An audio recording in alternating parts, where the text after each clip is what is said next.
আন্দোলনের আগে এই কালুঘাট ব্রিজ পার হতে গিয়ে নানা জটিলতায় জ্যাম লাগার কারণে, দুর্ঘটনা জড়িত কারণে বহু অসুস্থ মানুষ এই কালুঘাটের পূর্ব প্রান্তেই হাসপাতালে যাওয়ার আগে মৃত্যুবরণ করেছে।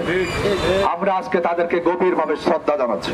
যেই সেতু জন্য আমরা দীর্ঘ বছরের পর বছর, যুগের পর যুগ অপেক্ষায় করেছিলাম, সেই সেতু আজ বাস্তবায়নের জন্য ভিত্তিপ্রস্তর স্থাপন হয়েছে।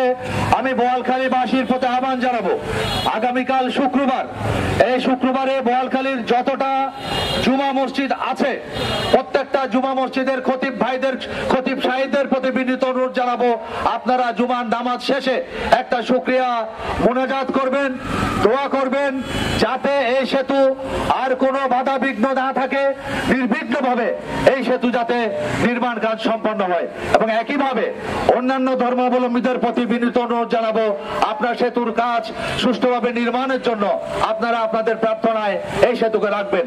আমি আমাদের এই সেতু আন্দোলনের সময়, এই সেতু বাস্তবায়ন আন্দোলন করতে গিয়ে আমরা চট্টগ্রামের বিভিন্ন গণমাধ্যম কর্মী, আমাদের সাংবাদিক বন্ধুরা, আমাদের চট্টগ্রামের পত্রিকা, ঢাকা চট্টগ্রামে কর্মরত সকল সাংবাদিক যে সহযোগিতা করেছেন থেকে 2013 সাল থেকে, সে সৈয়দ নুরুল হুদা, এম এ মান্নান, সিরাজুল হক বাদশা, সৈয়দ সোহেল উদ্দিন ছোটন, এরা আমাদের সাথে সার্বক্ষণিক আন্দোলন সংগ্রামে ছিলেন।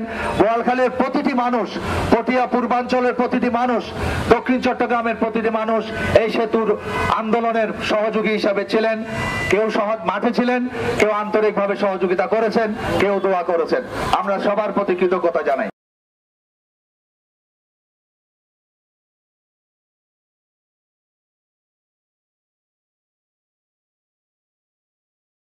বোয়ালখালী সেতু বাস্তবায়ন হবে কিনা এটা কথা তুলছেন যারা এই বোয়ালখালী সেতুর ফাইল পত্র এবং সাচিবিক কাজ করছে। এখানে বোয়ালখালীর কৃতি সন্তানেরা রয়েছে, বোয়ালখালীর মাটির রক্তের আনন্দে যারা জীবনকে গড়েছে, তারা কিন্তু ইউনূস সাহেবের সাথে আছে। আপনারা এটা মনে করেন না বোয়ালখালীর মানুষেরা আপনারা সংগঠিত হন, আপনাদের এটা চান বোয়ালখালী পটিয়া যে ভবিষ্যতে একটা পর্যটন শিক্ষার নগরী হয়ে উঠতে পারে। লোকাল কোনো কন্ডাক্টর কাজ করবে না, এখানে আন্তর্জাতিক কন্ডাক্টর কাজ করবে। আন্তর্জাতিক পরামর্শক নিয়োগ করা হচ্ছে, এটাও আন্তর্জাতিক টেন্ডারের মাধ্যমে হচ্ছে। কোরিয়া আমাদের সাথে বাংলাদেশ সরকারের একটা বিশাল অংশের অর্থ বিনিয়োগ করছে, ওনারা খুবই সহজ শর্তে আমাদেরকে লোন দিয়েছে। সবচেয়ে বড় কথা হচ্ছে বোয়ালখালীর ভূমিদস্যুরা আসলে এই কালুঘাট সেতুকে দেরি করছিল, তারা জমিগুলি কিনছিল কর্ণফুলীর দুই পারের। এটা শেষ পর্যন্ত যাতে এটা অনেক তালবাহানা হয়, অনেক রকম বিভিন্ন রকম ষড়যন্ত্র হয়, আমরা যাতে রোষানল এবং ষড়যন্ত্রের শিকার না হইয়া বাস্তবায়ন চাই এটা শেষ পর্যন্ত ইনশাল্লাহ। এটা আমরা এই সবার ডাক্তার ইউনূস সাহেব এবং এই ভবিষ্যতে যারা রাষ্ট্র কাঠামোতে আসবে তাদের প্রতি আমাদের অনুরোধ থাকবে যাতে আমাদের এই শেষ পর্যন্ত তাদের কোনো ষড়যন্ত্রের শিকার না হয়, দ্রুত বাস্তবায়ন হয়। এটা চট্টগ্রামের টাকা দিয়ে বাংলাদেশ উন্নয়ন হয়, কিন্তু চট্টগ্রাম অবহেলিত, সেই বিষয়ে আমাদের সাংবাদিক বৃন্দ অতি জোর দেবেন, অতি চেষ্টা করবেন।